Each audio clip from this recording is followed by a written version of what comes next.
एक बार एक नौजवान ने कहा था कि मेरे खून का एक एक कतरा इनकलाब लाएगा, जो वाकई सच साबित हुआ।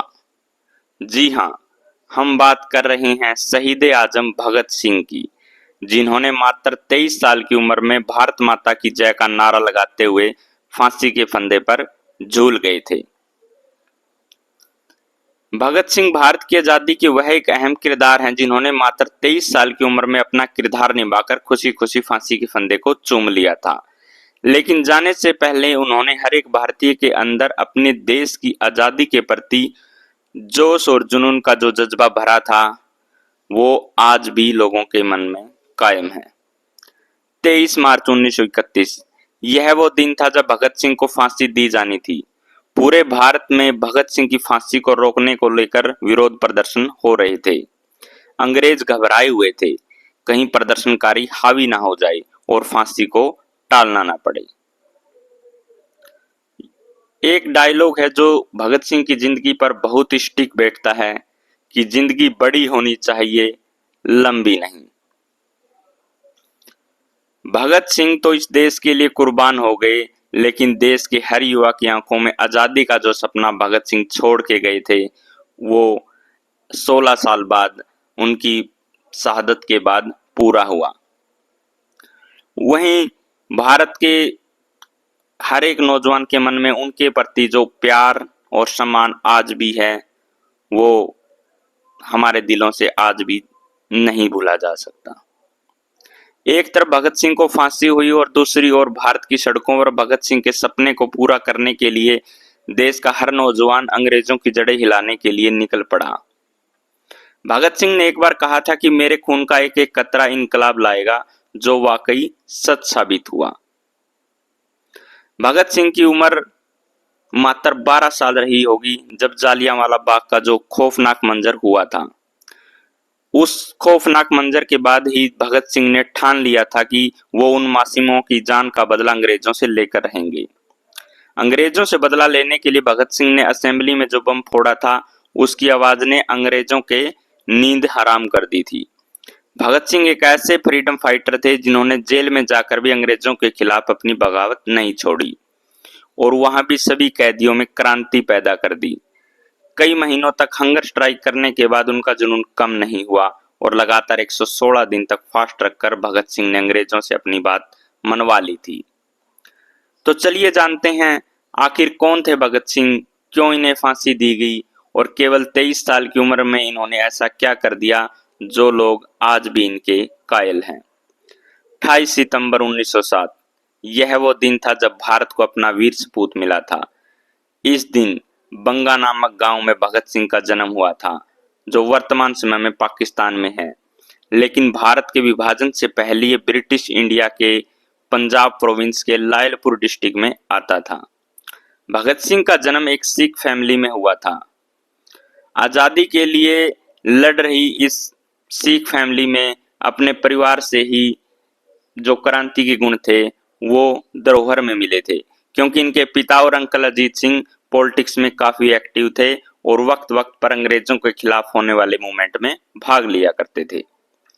कैनल कोलोनाइजेशन बिल और गदर मूवमेंट में इनके पिता और अंकल ने बढ़ चढ़कर भाग लिया, जिस कारण इनको जेल भी जाना पड़ा।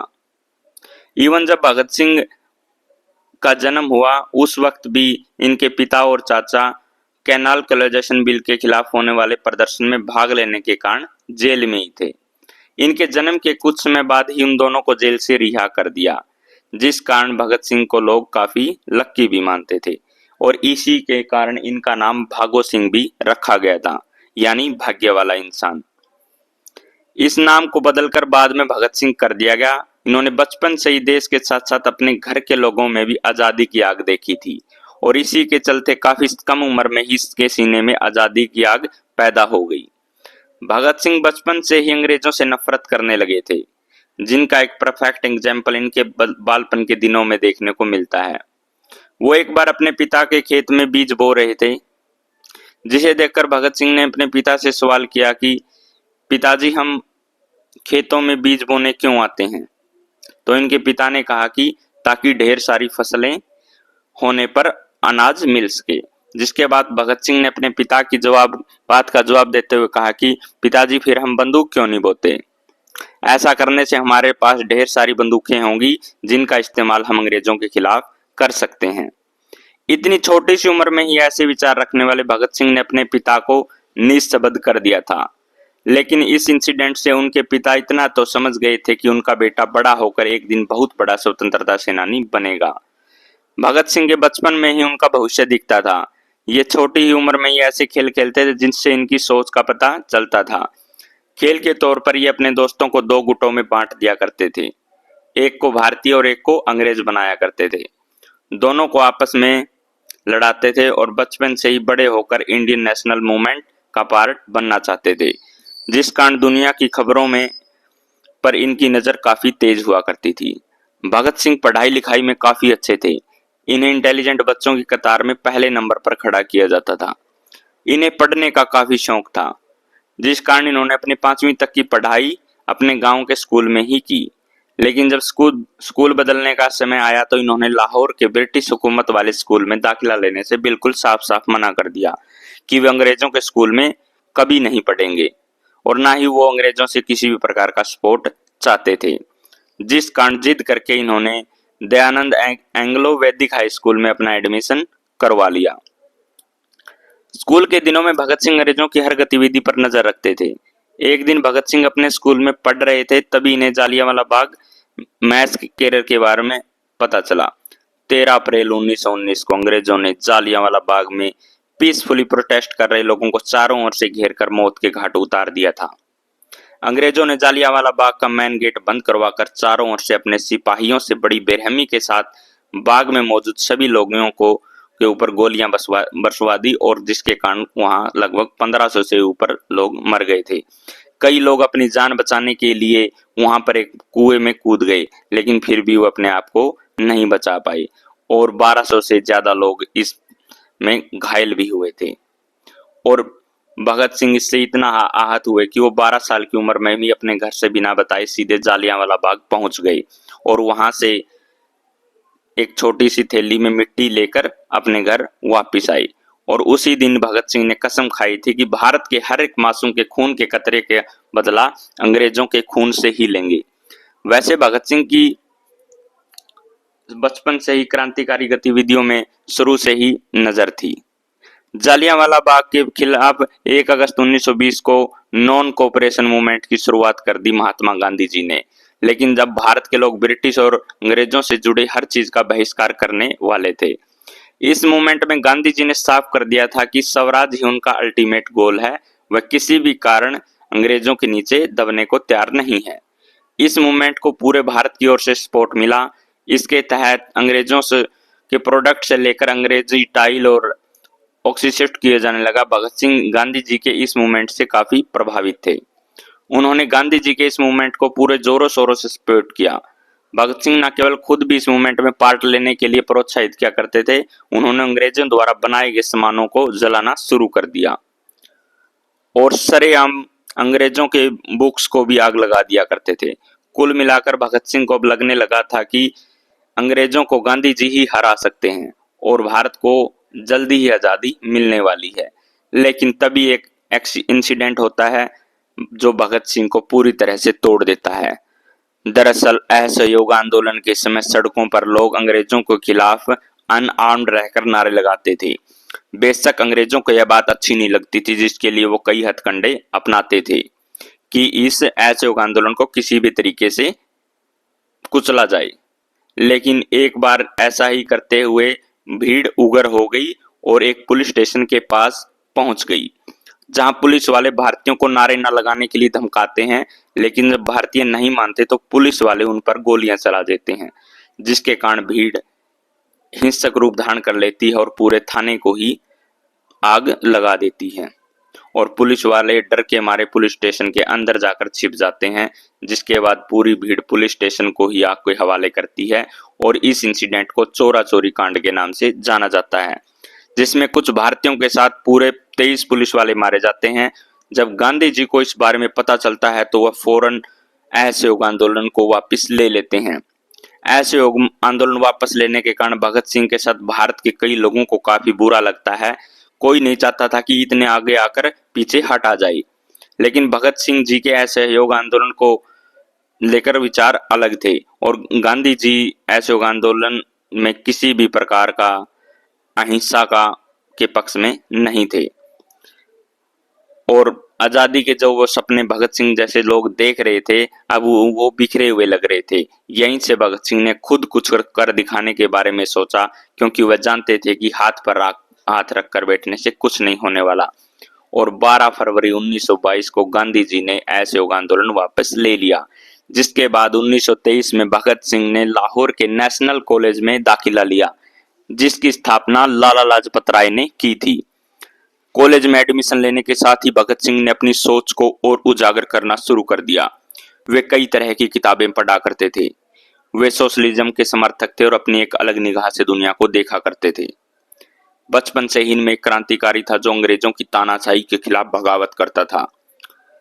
कॉलेज में ही यह दिन के समय पढ़ा करते थे और शाम को अपने दोस्तों के साथ देश में चल रहे कई मुद्दों पर डिबेट किया करते थे। ये कई रेवोल्यूशन के बारे में पढ़ा करते थे और उनकी विचारधाराओं को खुद से जोड़ने की कोशिश करते थे। हालांकि एक तरफ जहां भगत सिंह देश के लिए खुद को समर्पित कर चुके थे और दूसरी ओर इनके घर पर शादी की बातें भी चलने लगी थी, लेकिन भगत सिंह इस वक्त शादी में कोई इंटरेस्ट नहीं रखते थे।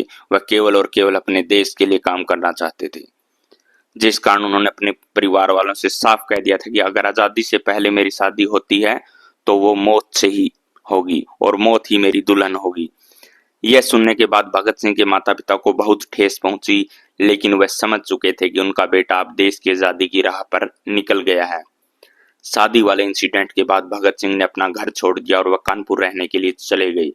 यहाँ भगत सिंह बंगाल रेवोल्यूशन पार्टी को ज्वाइन करने के लिए आए थे, लेकिन 1924 में जब भगत सिंह कानपुर आए तो उन्होंने राम प्रसाद बिस्मिल और सचिंद्र नाथ सान्याल के द्वारा बनाई गई हिंदुस्तान रिपब्लिक एसोसिएशन को ज्वाइन कर लिया। इस एसोसिएशन के प्राइमर जो मेंबर थे वो चंद्रशेखर आजाद थे, जिनसे कुछ समय में ही भगत सिंह की काफी अच्छी बनने लगी थी। भगत सिंह काफी कम वक्त में ही आजाद के चहेते बन गए और कानपुर में ही भगत सिंह की गणेश शंकर विद्यार्थी से मुलाकात हुई, जो एक मशहूर पत्रकार और स्वतंत्रता सेनानी थे। गणेश शंकर ने भगत सिंह को अपने पीरियोडिक ऑफिस में काम पर रख लिया। इनका प्रताप नाम का एक साप्ताहिक पत्र भी निकला करता था, जिसमें भगत सिंह ने बलवंत के नाम से लिखना शुरू कर दिया। प्रताप में भगत सिंह कई और ग्रेट रिवोल्यूशन की ऑटोग्राफी को भी लिखा करते थे और उन्हें हिंदी में ट्रांसलेट किया करते थे। ये पूरे देश इनके लिखने के तरीके को काफी अच्छे तरीके से पसंद करता था। यही वह समय था जो भगत सिंह के थॉट प्रोवोकिंग आर्टिकल से इंप्रेस होकर सचिंद्र नाथ सान्याल ने उन्हें चंद्रशेखर आजाद से मिलवाया। कुल मिलाकर भगत सिंह का छोटा सा लेकिन काफी सक्सेसफुल जर्नलिस्ट का करियर रहा। इन्होंने कई मैगजीन के साथ मिलकर काम किया और काफी नाम कमाया। इन्होंने कीर्ति प्रताप, वीर अर्जुन मतवाला, प्रभा और वंदे मातरम जैसी मैगजीन और न्यूज़पेपर के लिए काम किया। हर जगह इन्हें प्रशंसा ही मिली। कई लोग इनके लेख के कायल हो गए थे और इनके लिखने का अंदाज भी जरा हटकर था। ये अपने लिखने की ताकत से ही अंग्रेजों के पुर्जे हिला दिया करते थे। इनका लिखा हुआ पढ़ने से भर से ही देश की जनता में अंग्रेजों के खिलाफ लड़ने की एक शक्ति पैदा हो जाती थी, जो इनके लिखे कई आर्टिकलों को तो अंग्रेजों ने बैन भी करवा दिया था। अंग्रेज अब तक भगत सिंह को पहचानने लगे थे, लेकिन भगत सिंह कहाँ किसी से डरने वालों में से थे। वो तो बस अपने लक्ष्य की ओर बढ़ रहे थे। 1925 में भगत सिंह वापस से लाहौर चले गए। दरअसल भगत सिंह की ग्रैंडमदर की तबीयत अचानक बिगड़ गई थी, जिस कारण उन्होंने अभी अपने घर को पर रुकना पड़ा, लेकिन वह अकाली दल की मीटिंग को भी सपोर्ट किया करते थे। हालांकि अभी तक भगत सिंह किसी ऐसी ऑर्गेनाइजेशन से नहीं जुड़े थे जो ब्रिटिशर के खिलाफ सख्त कदम उठाए, उनका बॉयकॉट करे, और इसी कारण मार्च 1926 में भगत सिंह और उनके कलीग्स ने एक यूथ ऑर्गेनाइजेशन की स्थापना की, जिससे नौजवान भारत सभा का नाम मिला। इस ऑर्गेनाइजेशन को ओरिजिनली लाहौर में एस्टेब्लिश किया गया, लेकिन इसको अमृतसर से ऑर्गेनाइज किया जाता था। नौजवान भारत सभा का मेन मकसद भारत के यूथ को जगाना था। इन सभा की मदद से भगत सिंह पंजाब के यंग स्टूडेंट एंड वर्कर को नेशनल एंड रेवोल्यूशनरी आइडियाज की ओर बढ़ा रहे थे। इस सभा को बनाने का आइडिया भगत सिंह को अमृतसर के एक prominent freedom fighter doctor Satyapal ने दिया था। वक्त के साथ लोग इस सभा के बारे में जानने लगे और इसे ज्वाइन करने लगे। कई प्रोमिनेंट पॉलिटिकल एक्टिविस्ट ने भी इस सभा को ज्वाइन किया था। शुरुआत में सभा को केवल लाहौर से ही ऑपरेट किया जाता था, लेकिन कीर्ति किसान पार्टी के साथ एक यूथ कॉन्फ्रेंस में यह डिसाइड हुआ कि सभा का हेडक्वार्टर अब लाहौर से अमृतसर शिफ्ट कर दिया जाएगा। कुछ समय बाद नौजवान भारत सभा और कीर्ति किसान पार्टी ने एकजुट होकर गरीब किसानों के अपलिफ्टमेंट के लिए काम करना शुरू किया। साथ ही जनता के लिए ये मैसेज फैलाने में लगे कि अभी यही समय है जब देश को इकट्ठा होने की जरूरत है। और जब भगत सिंह ने कीर्ति किसान पार्टी को ज्वाइन किया, इसके बाद अप्रैल 1926 में भगत सिंह की मुलाकात सोहन सिंह जोशी से हुई, जो अमृतसर के एक नोटे पेजेंट लीडर एवं फ्रीडम फाइटर रहे थे। भगत सिंह इनके साथ मिलकर काम करने लगे। कुछ ही समय में इन्हें मर्ज पार्टी का प्रेसिडेंट बना दिया गया। सोहन सिंह भगत सिंह के विचारों से सहमत थे। इसी कारण उन्होंने भगत सिंह की वर्कर एवं पेजेंट्स पार्टीज में बातचीत करवाई, जो एक गुरुमुखी लैंग्वेज मंथली मैगजीन कीर्ति को पब्लिश करती थी। सिंह ने इस मैगजीन के लिए लिखना शुरू कर दिया और अगले 1 साल के लिए भगत सिंह जोश के साथ काम करते रहे, जिस दौरान इनकी सभा ने लोगों के बीच अपनी आइडियाज को फैलाने के लिए कई पैम्पलेट और ट्रैक्ट्स पब्लिश किए और कॉलोनियल गवर्नमेंट के मैसेज के खिलाफ इन्होंने अपना ड्राफ्ट तैयार किया और इनकी सभाओं में लोग बढ़ चढ़कर भाग लेने लग गए और इनके आर्टिकलों को खूब पसंद किया जाने लगा। भगत सिंह अंग्रेजों की आंखों का कांटा बनने लगे। यही नहीं, भगत सिंह की आइडिया जो और लोगों लेख से भारत के यूथ पर उनका काफी प्रभाव पड़ने लगा, जो ब्रिटिश के लिए एक बड़ी परेशानी बनने लगा था। अंग्रेज कैसे भी करके भगत सिंह को रोकना चाहते थे। इसके लिए उनके पास कोई रास्ता नहीं था, लेकिन हमेशा से छल कपट के सहारे अपना काम निकलवाने वाले अंग्रेज अपना रंग दिखाते हैं और 1927 में भगत सिंह को अरेस्ट कर लेते हैं। अरेस्ट के समय अंग्रेज 9 अगस्त 1925 को हुई काकोरी ट्रेन रॉबरी और अक्टूबर 1926 में लाहौर बॉम्ब एक्शन को करवाने की जिम्मेदारी हिंदुस्तान रिपब्लिक एसोसिएशन HRA लेता है और उस समय भगत सिंह भी इस ऑर्गेनाइजेशन के पार्ट थे, जिस कारण उन्हें अरेस्ट करना अंग्रेजों के लिए आसान बन गया था। हालांकि काकोरी एक्शन की प्लानिंग एंड एग्जीक्यूशन करने का काम राम प्रसाद बिस्मिल, अशफाक उल्लाह खान और चंद्रशेखर आजाद जैसे कई लीडर ने किया था। कुछ समय बाद काकोरी कांड ट्रायल में राम प्रसाद बिस्मिल सहित 4 लोगों को फांसी और 16 लोगों को आजीवन कारावास की सजा सुनाई गई। लेकिन अंग्रेजों के पास भगत सिंह के खिलाफ ना कोई ठोस सबूत था और ना ही कोई कारण, जिस वजह से अरेस्ट के कुछ समय बाद भगत सिंह को 2 लाख का भुगतान करने के बाद छोड़ दिया गया था। जेल से रिहा होने के बाद भगत सिंह ने एक बार फिर चंद्रशेखर आजाद से मुलाकात की। दरअसल काकोरी एक्शन में चंद्रशेखर आजाद अंग्रेजों की पकड़ से भागने में सफल रहे थे, लेकिन अब उनके पास कुछ नहीं बचा था, क्योंकि काकोरी एक्शन में HRA के कई बड़े लीडर अरेस्ट हो गए थे और HRA बुरी तरह से बिखर गई थी। पर भगत सिंह ने आजाद को एक नई उम्मीद और दोनों ने मिलकर HRA को एक फिर से नए सिरे से शुरू करने के लिए जी जान लगा दी। HRA के रिफॉर्मेशन के सितंबर 1928 में दिल्ली के फिरोज शाह कोटला में एक सीक्रेट मीटिंग होती है, जिसमें बंगाल, बिहार और पंजाब के रेवोल्यूशनरों ने भाग लिया, जिसके बाद फाइनली HRA यानी हिंदुस्तान पार्टी और इस एसोसिएशन पर भगत सिंह का काफी ज्यादा प्रभाव था, जिस कारण एसोसिएशन से जुड़े लगभग सभी मेंबर एंटी अंग्रेज थे।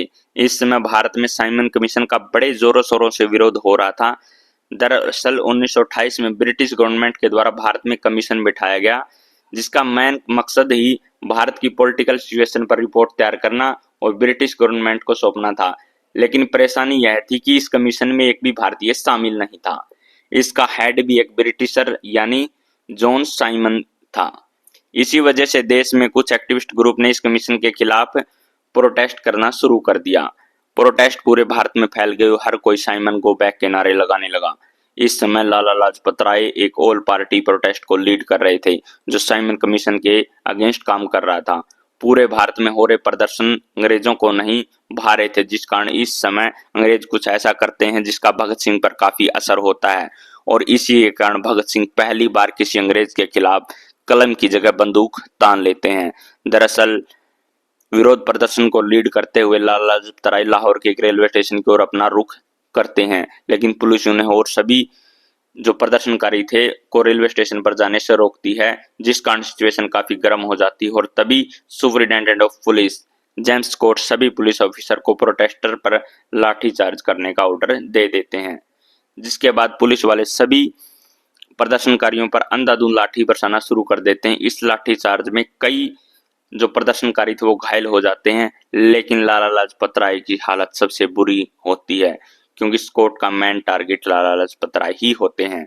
पुलिस वाले राय को लाठी से इतना मारते हैं कि इन्हें हॉस्पिटल में एडमिट करवाना ही ना पड़े, लेकिन वहां पर वो जिंदा बच गए और उन्हें हॉस्पिटल में एडमिट करवाया गया, लेकिन इंजरी इतनी ज्यादा थी जिसके कारण 17 नवंबर 1928 को लाला लाजपत राय की मौत हो जाती है। और लाला की मौत के बाद डॉक्टर भी इस बात को कंफर्म करते हैं कि सेवरल इंजरी के कारण ही राय की मौत हुई है। हालांकि बाद में जब यूनाइटेड किंगडम पार्लियामेंट में राय की मौत का मुद्दा उठाया जाता है तो अंग्रेज सरकार राय की मौत में खुद को निर्दोष बताती है। लाला लाजपत राय की मौत ने भगत सिंह को अंदर से झकझोर कर रख दिया था। भगत सिंह अब हर हाल में ब्रिटिशर से बदला लेना चाहते थे और इसी बदले की आग में फाइनली भगत सिंह और उनके सभी रेवोल्यूशनर साथियों ने मिलकर जेम्स स्कॉट की हत्या करने की योजना बनाई। लेकिन इस योजना को बनाने के लिए भगत सिंह और सभी क्रांतिकारी ने एक मीटिंग रखी, जिसमें यह तय हुआ कि अब फाइनली अंग्रेजों को अपने किए हुए का चुकाना पड़ेगा। इस बैठक में सकट के मर्डर का प्लान बनाने में राजगुरु, सुखदेव, चंद्रशेखर आजाद और जय गोपाल जैसे क्रांतिकारी भी शामिल थे। स्कॉट के मर्डर प्लान में HSR के सभी मेंबर्स ने साथ दिया। प्लान के मुताबिक भगत सिंह ने सभी क्रांतिकारियों को पुलिस स्टेशन के पास छिपकर स्कॉट के स्टेशन से बाहर निकालने का इंतजार करने लगे। जैसे स्कॉट स्टेशन से बाहर आते हैं वैसे ही उन्हें गोली मारकर भाग जाना था, लेकिन असल में प्लान जैसा बनाया था वैसा एग्जीक्यूट नहीं हो पाया और एक बड़ी गलती हो गई। 17 दिसंबर 1928 को भगत सिंह और उनके साथी प्लान के हिसाब से पुलिस स्टेशन के आसपास खड़े होकर स्कॉट का इंतजार करने लगे, लेकिन ऑपरेशन के हिसाब से भगत सिंह और राजगुरु की जिम्मेदारी स्कॉट को मारने की थी और चंद्रशेखर आजाद का काम केवल इन दोनों को कवर देने का था। जय गोपाल को इस प्लान का हिस्सा इसलिए बनाया गया था क्योंकि उनके अलावा कोई स्कॉट को नहीं पहचानता था। सभी स्कट के इस पुलिस स्टेशन में बाहर निकलने का इंतजार ही कर रहे थे। जय गोपाल वहीं पास में बैठकर एक साइकिल पर चैन चढ़ा रहे थे। उनका काम केवल स्कॉट को आइडेंटिफाई करना था। और फिर बाद में भगत सिंह ने गोली लगने के बाद जब भगत सिंह ये समझ पाते कि उन्होंने गलत आदमी पर गोली चलाई है, तब तक काफी देर हो चुकी थी। दरअसल जय गोपाल हड़बड़ाहट में स्कट को पहचान ही नहीं पाई और उन्होंने इशारा करके जिस ऑफिसर पर गोली चलाने को कहा वो स्कॉट नहीं बल्कि ASP जॉन मतलब जॉन सैंडर्स थे, जो कई गोलियां लगने के कारण उनकी मौके पर ही मौत हो गई। और सैंडर्स के मर्डर के कारण भगत सिंह और उनके सभी साथियों को पकड़ने के लिए पुलिस ने अपना सर्च ऑपरेशन तेज कर दिया और शहर के सभी एंटर और एग्जिट पॉइंट्स को ब्लॉक करवा दिया, जिस कारण भगत सिंह को पुलिस की नजरों से भाग निकलना काफी मुश्किल हो गया था। इसलिए भागने के लिए भगत सिंह ने एक प्लान बनाते हैं, जिसे एग्जीक्यूट करने के लिए 19 सितंबर 1928 को सुखदेव HSR के मेंबर प्रोफेसर भगवती चरण बोहरा की वाइफ दुर्गावती देवी को बुलाते हैं, जो भगत सिंह को भागने में मदद करती हैं। प्लानिंग के हिसाब से राजगुरु और भगत सिंह को लाहौर से एक ट्रेन पकड़नी थी जो बठिंडा होते हुए कलकत्ता तक जाती थी। इस दौरान भगत सिंह अपना पूरा लुक बदल लेते हैं, लेकिन एक पंजाबी होने के बाद भी भगत सिंह अपने बाल और दाढ़ी कटवा लेते हैं। इनका टायर भी वेस्टर्न होता है। वहीं सुखदेव भगत सिंह के नौकर बनते हैं और दुर्गा भाभी भगत सिंह की वाइफ। भगत सिंह और सुखदेव सेफ्टी के साथ लिए अपने पास एक रिवॉल्वर भी रखते हैं, जिसके बाद फाइनली सभी भागने में सफल हो जाते हैं। अंग्रेजों की नजर से भागने सफल होने के कुछ समय बाद भगत सिंह शांत रहते हैं, जिसके बाद वह ड्रामा की मदद से अंग्रेजों के खिलाफ लोगों को खड़ा करने की कोशिश करते हैं। वो लोगों को इंस्पायर करने के लिए फ्रीडम फाइटर की कहानियां सुनाया करते थे, जिसमें अधिकतर रेवोल्यूशनर शामिल होते थे। वे राम प्रसाद बिस्मिल और अगस्त वैलेंट जैसे बड़े क्रांतिकारियों के बारे में लोगों को बताते थे। अगस्त वैलेंट एक फ्रेंच अनार्किस्ट थे, जिसके पेरिस में चैम्बर ऑफ डेप्यूटीज में बम फेंका था। भगत सिंह को अंग्रेजों के बनाए गए पब्लिक और ट्रेड डिस्प्यूट बिल से परेशानी थी। पब्लिक सेफ्टी के हिसाब से ब्रिटिशर बिना रीजन बताए किसी को भी अरेस्ट कर सकते थे और ट्रेड डिस्प्यूट बिल के तहत श्रमिक गतिविधियों को समाप्त करने और स्ट्राइक्स पर रोक लगाने की बात कही गई थी। इन बिल्स के कॉन्सिक्वेंस को देखते हुए असेंबली ने इन दोनों ही बिलों को रिजेक्ट कर दिया, लेकिन वायसराय ने अपनी स्पेशल पावर का इस्तेमाल करके बिल्स को रिजेक्ट करने के बाद भी इसे लागू करने की योजना बना ली थी। भगत सिंह इसके सख्त खिलाफ थे, जिसके लिए उन्होंने सेंट्रल लेजिस्लेटिव असेंबली में एक बॉम्ब एक्सप्लोजन करने का प्लान किया। शुरुआत में जब भगत सिंह ने एचएसआरए के सामने प्लान पेश किया तो एचएसआरए का कोई मेंबर नहीं चाहता था कि भगत सिंह इस प्लान का हिस्सा बने, क्योंकि अगर वो इस प्लान में शामिल होकर असेंबली में बम फेंकते हैं तो अंग्रेज पहले सैंडर्स के मर्डर और फिर असेंबली बॉम्ब केस में भगत सिंह को फांसी दे देते। हालांकि काफी डिस्कशन के बाद यह असेंबली डिसाइड हुआ कि असेंबली में बम भगत सिंह ही फेंकेंगे, अब चाहे इसके लिए अरेस्ट हो ही क्यों ना होना पड़े। और भगत सिंह का मानना था कि आजादी उनका मकसद और आजादी केवल बोलने से नहीं मिलती बल्कि उसके लिए लड़ना भी पड़ता है। और वे जानते थे कि अगर उन्होंने इस मिशन में पार्टिसिपेट किया तो वापस जिंदा बचकर आना बहुत नामुमकिन है, लेकिन जन्म से ही आजादी के लिए भगत सिंह कहाँ पीछे हटने वाले थे। वो तो खुशी खुशी इस प्लान में शामिल होने के लिए रेडी हो गए और एचएसआर के सभी मेंबर्स को मना लिया। इस प्लान को एग्जीक्यूट करने के लिए भगत सिंह ने कहा कि अगर मेरी जान चली भी जाए तो मेरे बाद भारत के हर घर से एक भगत सिंह पैदा होगा जो आजाद भारत के लिए अंग्रेजों को मार भगाएगा। फाइनली वो दिन आता है जब भगत सिंह और बटुकेश्वर दत्त दिल्ली असेंबली बॉम्बिंग के लिए तैयार होते हैं। 8 अप्रैल 1929 को भगत सिंह और बटुकेश्वर दत्त चलते सेशन के बीच पब्लिक गैलरी से असेंबली चैम्बर से 2 बम फेंकते हैं। इन बॉम्ब्स का मकसद किसी की जान लेना नहीं था, बस इसे खाली जगह पर फेंका जाता है। बॉम्ब से पूरी असेंबली में धुआं हो जाता है और उसकी आवाज भी काफी तेज होती है, जिस कारण असेंबली में मौजूद सभी लोगों को कुछ समझ नहीं आता और इधर उधर भागने लगते हैं। इस समय भगत सिंह और बटुकेश्वर दत्त चाहते तो भाग सकते थे, लेकिन वो ऐसा नहीं करते बल्कि वहीं खड़े होकर जोर जोर से इनकलाब जिंदाबाद का नारा लगाते हुए कुछ पैम्पलेट हवा में उड़ाने लगते हैं, जिन पर लिखा था बहरों को सुनने के लिए धमाके की जरूरत होती है। इसके बाद दोनों खुद को पुलिस के हवाले कर देते हैं। अरेस्ट होने का मेन मकसद कोर्ट ट्रायल्स के जरिए अपनी बातों को पूरे हिंदुस्तान के कानों तक पहुंचाना था, जिससे सभी भारत की आजादी की लड़ाई में बढ़ चढ़कर भाग ले सकें। अरेस्ट के कारण फाइनली पिछले 1 साल से अंग्रेजों को जिसकी तलाश थी आज उनके हाथ लग जाता है। अरेस्ट करने के बाद भगत सिंह और बटुकेश्वर दत्त को लाहौर के हॉस्टल में जेल में डाल दिया जाता है, जहां 10 जुलाई 1929 को दोनों के ऊपर मुकदमा शुरू होता है। 7 मई 1929 को भगत सिंह और बटुकेश्वर दत्त पर 2 केसेस के लिए ट्रायल चलते हैं, जिसमें एक असेंबली बम केस के लिए और दूसरा सैंडर्स मर्डर के लिए। और दोनों ट्रायल में भगत सिंह अपनी साइड से कॉन्फिडेंट रहते हैं, लेकिन अंग्रेजों को तो कैसे भी करके भगत सिंह को फांसी देनी थी। ट्रायल की शुरुआत में भगत सिंह और बटुकेश्वर दत्त अपने केस को बहुत सीरियसली लड़ते हैं, लेकिन वक्त के साथ इन्हें समझ आने लगता है कि वो कितनी भी कोशिश क्यों ना करें, अंग्रेज उन्हें अब जेल से घर वापस नहीं जाने देंगे। ट्रायल की शुरुआत में ही बटुकेश्वर दत्त की ओर से अफसर अली केस को लड़ते हैं, वहीं भगत सिंह अपना केस खुद लड़ने का फैसला लेते हैं। भगत सिंह स्टार्टिंग से ही अपना स्टैंड क्लियर करते हुए चलते हैं और वो क्रांतिकारियों के बारे में कहते हैं, जब अग्रेसिवली तरीके से फोर्स का इस्तेमाल किया जाता है तो वायलेंस तब क्यों नहीं होता, और इसी को आगे बढ़ाने के लिए जब आम आदमी की आवाज दबाई जाती है तो ऐसे करने के लिए हमें ऐसे कदम उठाने पड़ते हैं। इसका अपना मोरल जस्टिफिकेशन है। ब्रिटिश के खिलाफ भगत सिंह के रवैये को देखते हुए अंग्रेज वही करते हैं जो उन्हें एक्सपेक्टेड था। कोर्ट किसी भी सूरत में क्रांतिकारियों के द्वारा किए गए कामों को सही नहीं बताती और अनलॉफुल इंटेंट का हवाला देते हुए भगत सिंह और बटुकेश्वर दत्त को गलत ठहरा दिया जाता है। कोर्ट के अलावा पॉलिटिकल बॉडी की ओर से असेंबली बॉम्बिंग कांड में डाल देती है, जिससे एसोसिएशन के कई प्रोमिनेंट रेवोल्यूशन अरेस्ट हो जाते हैं। इस रेवोल्यूशन में 21 से ज्यादा एचएसआरए के मेंबर होते हैं, जिनमें राजगुरु, जतिंद्र नाथ और सुखदेव, किशोरी लाल और जयगोपाल शामिल होते हैं। पर जहां परेशानी तब आन पड़ती जब पुलिस के कहने पर एचएसआर के 3 मेंबर्स गवर्नमेंट के अप्रूवर बन जाते हैं। भगत सिंह को फंसाने की साजिश में रच रहे अंग्रेज मौका पाते ही अपने कामों पर लग जाते हैं और फणींद्र नाथ घोष, हंसराज बोहरा एंड जयगोपाल को भगत सिंह के खिलाफ कोर्ट में गवाही दिलवा देते हैं। इनकी गवाही से भगत सिंह को काफी सदमा लगता है, लेकिन फिर भी वो खुद को संभालते हैं और आखिरी सांस तक लड़ते हैं। गवाही मिलने के बाद अंग्रेज भगत सिंह और उनके साथियों के ऊपर मेनली 3 केसेज को हाईलाइट करके डिसीजन दिलवा देते हैं, जिनमें सैंडर्स मर्डर, असेंबली में बॉम्बिंग और बॉम्ब मैन्युफैक्चर के केस शामिल होते हैं। 10 जुलाई 1929 को सभी ट्रायल एक स्पेशल कोर्ट में होते हैं, जहां 28 अक्यूज क्रांतिकारियों के अगेंस्ट सजा सुनाई जाती है। यहाँ ट्रायल पूरी तरह से बस्ट हो जाता है और court hardly standard legal right principle का इस्तेमाल करते हुए अपना डिसीजन सुनाता है और भगत सिंह, राजगुरु और सुखदेव को कैपिटल पनिशमेंट दी जाती है, मतलब राजद्रोह, मृत्युदंड। भगत सिंह और उनके साथियों को फांसी से रोकने के लिए कई नेशनल लीडर्स अंग्रेजों से रिक्वेस्ट करते हैं, लेकिन कोई फायदा नहीं होता, क्योंकि किसी भी सूरत में अंग्रेज भगत सिंह की कैपिटल पनिशमेंट को कम न करने की ठान लेते हैं। हालांकि जब बात रिक्वेस्ट करने से नहीं बनती तो एचएसआर के अटॉर्नी भगत सिंह को बचाने के लिए हैबिस कॉर्पस पिटीशन को फाइल करते हैं, लेकिन इसे भी जज नहीं मानते और इसे रिजेक्ट कर दिया जाता है। भारत के कई लीडर्स भगत सिंह को बचाने की पूरी कोशिश करते हैं, लेकिन चाहकर कोई भी फांसी को नहीं रोक पाता।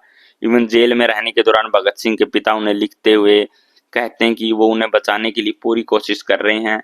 अब वो लेटर लिखकर ब्रिटिश सरकार से भगत सिंह को फांसी न देने की रिक्वेस्ट करेंगे, लेकिन भगत सिंह अपने पिता को साफ शब्दों में लिखकर कह देते हैं कि उन्हें किसी मर्सी की जरूरत नहीं है, उन्हें किसी से दया नहीं चाहिए। जिस रास्ते पर हैं वह रास्ता उन्होंने खुद अपने लिए चुना है।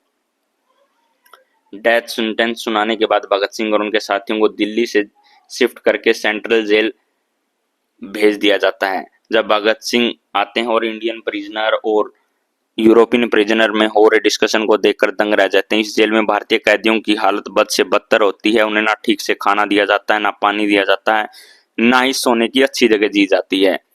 भगत सिंह उस जेल में रह रहे भारतीयों की हालत को सुधारने के लिए अंग्रेजों के खिलाफ मांग करनी शुरू कर देते हैं और वो अनिश्चित काल अनशन पर बैठ जाते हैं, लेकिन अंग्रेज शुरू में नहीं झुकते और भगत सिंह लगातार 116 दिन तक हंगर स्ट्राइक करके हिस्ट्री का एक रिकॉर्ड बना देते हैं। इस समय भगत सिंह हंगर स्ट्राइक करके अंग्रेजों से भारतीयों के लिए इक्वलिटी और बेसिक नीड्स की डिमांड कर रहे थे और शुरुआत में अंग्रेजों ने भगत सिंह को हल्के में लिया, लेकिन जब भगत सिंह और उनके साथी दिन रात भूख हड़ताल करने लगे तो अंग्रेजों के डर के मारे कान खड़े हो गए, क्योंकि देश में जब लोगों को भगत सिंह और उनके साथियों की स्ट्राइक के बारे में पता चला तो वो भी भगत सिंह को बाहर से सपोर्ट करने लगे और लोगों का आक्रोश देखते हुए अंग्रेजों को डर सताने लगा कि कहीं भूख के कारण भगत सिंह की जान चली गई तो उनके लिए बड़ी परेशानी हो जाएगी। जिस कारण अंग्रेजों ने साम दाम दंड भेद हर तरह के पैंतरे आजमाकर भगत सिंह और उनके दोस्तों की हंगर स्ट्राइक को खत्म करने की कोशिश की, लेकिन किसी ने भी खाने का एक निवाला भी गले से नहीं नीचे उतारा। जिसके बाद लगातार 63 दिन तक भूखे रहने के कारण स्ट्राइक में जतिंदर नाथ दास की सितंबर 13, 1929 को भूखे रहने के कारण मौत हो जाती है और ऐसे दृढ़ संकल्प का ऐसे नजारा रखते हुए पूरे नेशन ने जतिंदर नाथ दास को सम्मान दिया। यही नहीं, स्ट्राइक के सपोर्ट में गोपी चंद्र भार्गव और मोहम्मद आलम ने पंजाब लेजिस्लेटिव असेंबली में काउंसिल से विड्रॉ कर लिया था। वहीं पंडित जवाहरलाल नेहरू ने ब्रिटिश सरकार को लाहौर कैप्टस में इनह्यूमन ट्रीटमेंट करने के लिए उन्हें क्रिटिसाइज किया। साथ ही नेहरू ने सेंट्रल असेंबली में लाहौर कैप्टस के साथ हो रही इनह्यूमन ट्रीटमेंट को रोकने के लिए एक एडजमेंट मोशन भी पास किया। न्यूज़पेपर में लगातार लाहौर एंड अमृतसर में मास मीटिंग्स की खबरें छपने लगी। इतने सपोर्ट को देखते हुए ब्रिटिश ने लोगों को रोकने के लिए धारा 144 को इम्पोज कर दिया। इतना ही नहीं, जवाहरलाल नेहरू ने खुद सेंट्रल जेल विजिट करते हैं और भगत सिंह के साथ सभी स्ट्राइकर से मिलकर उन्हें सपोर्ट करने का वादा करते हैं। वहीं उस समय मोहम्मद अली जिन्ना भी स्ट्राइकर को सपोर्ट करते हैं और भरी असेंबली में उनके फेवर में बोलते हैं और लोगों का भरपूर सपोर्ट और दास की मौत के बाद अंग्रेज समझ जाते हैं। फाइनली भगत सिंह को की शर्तों को एक्सेप्ट कर लिया जाता है, जिसके बाद पूरे 116 दिन बाद भगत सिंह और उसके साथी 5 अक्टूबर 1929 को अपना हंगर स्ट्राइक तोड़ते हैं और सजा सुनाए के कारण भगत सिंह अपना भविष्य पता था। अब वो लगातार जेल के साथ आराम से रहते हैं और उनके सुख दुख में उनका साथ देते हैं। केवल भगत सिंह ही नहीं बल्कि जेल में रहने वाले हर भारतीय को भगत सिंह ने इस कदर बदल दिया था कि सभी जो कैदी थे अब पेट्रियोटिक स्लोगन्स गाने लगे थे। इन सभी कैदियों को जो गाना सबसे प्रिय था वो था वो मेरा रंग दे बसंती चोला, माए रंग दे बसंती चोला। भगत सिंह आए दिन गुनगुनाया करते थे। इन सब के अलावा अपने आखिरी दिनों में जेल में भगत सिंह कई किताबें पढ़ते थे और लेटर्स लिखते थे। इस समय वह कई बड़े बड़े क्रांतिकारियों को पढ़ा करते थे और भगत सिंह लिखने के साथ साथ बोलने में भी काफी अच्छे थे। जब भी वो बोलते थे आसपास के सभी लोग उनकी बातों को बड़े ध्यान से सुनते थे। इवन जेल में काम करने वाले पुलिस अफसर भी भगत सिंह को बहुत पसंद किया करते थे। फाइनली वो दिन आ जाता है जब भगत सिंह को इस दुनिया से अलविदा कहना पड़ता है, लेकिन देश अभी भी भगत सिंह को विदाई के लिए तैयार नहीं था, जिस कारण भी जोरों शोरों से भगत सिंह की फांसी से बचाने के लिए पूरे भारत में विरोध प्रदर्शन हो रहे थे और 24 मार्च 1931 को भगत सिंह और उनके साथियों को फांसी देनी थी, लेकिन पूरे भारत में भगत